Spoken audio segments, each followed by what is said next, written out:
How's it going, YouTube?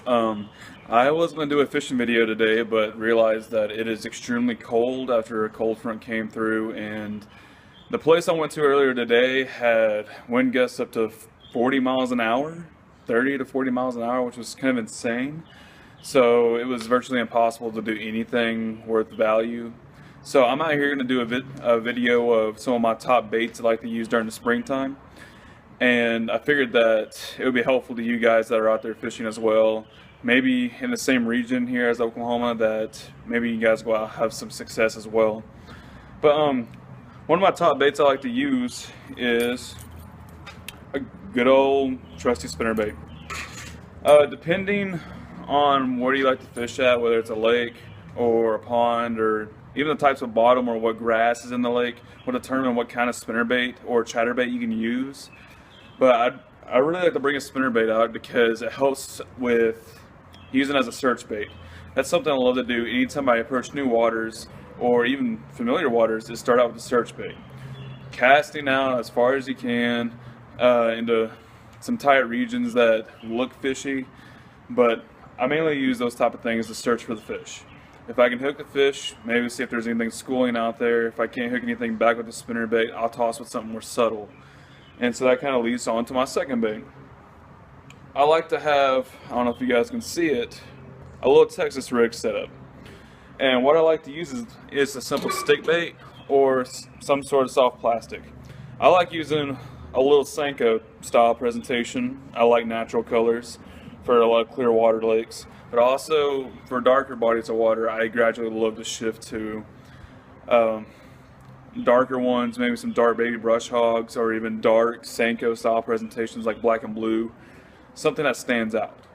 So those two are usually my motion setup and my subtle setup. Another part that I like to bring with me is to bring a jig with a trailer, a crawl trailer. And because given this time of year, a lot of times the bass are just now either coming on beds or they're just not leaving beds. And so here not too long ago, about a week ago, I was just out testing a new pond in Jinx, Oklahoma, and I hooked into a 4-pounder that was on the bed. And I tried again with different soft plastics, but I took a jig that had a crawl trailer to really entice her into being really aggressive and trying to take the crawl and take the jig off the bed, but it seemed like it did the trick. So something almost like a punch style bait as well, you can classify it, but I mainly like to use that for harder grounded bodies of water that has maybe some asphalt in it or an old road or even just rocky shorelines and stuff like that. I love throwing that jig around with the crawl trailer. And I like natural colors with a brown and green skirt, but also I like the black and blue jig as for dirtier bodies of water and for pitching in some brush. But going along with these main three baits, everything from the Senko style presentation of it being Texas rigged or even Carolina rigged, heck, you can even drop shot it.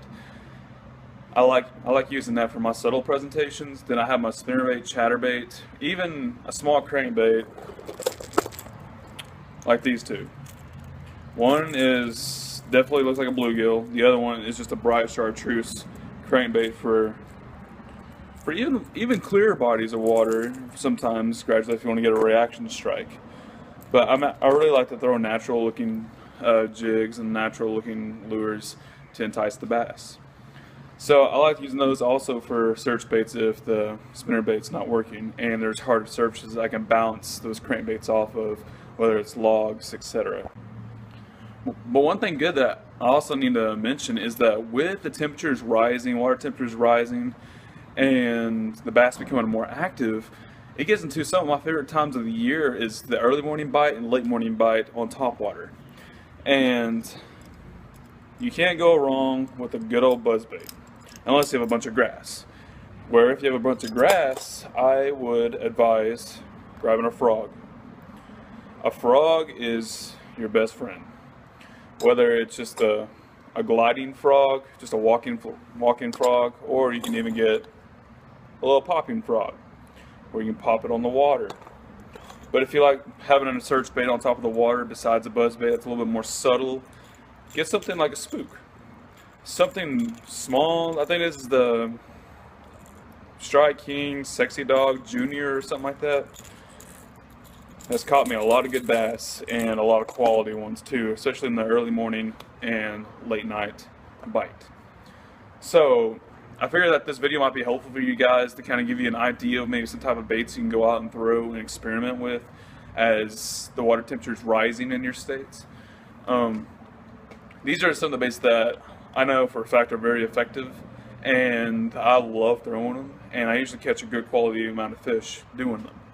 But guys, I just want to say thank you so much for watching this video, taking time out of your day. And if you haven't done it already, I would encourage you guys to subscribe to the channel, hit a like button, hit the comment section with future videos you guys would like to see. I am fixing to go on a vacation time with my wife and a friend and his wife, going out to Okmulgee State Park or Dripping Springs State Park. I could be wrong. It's in Okmulgee, Oklahoma.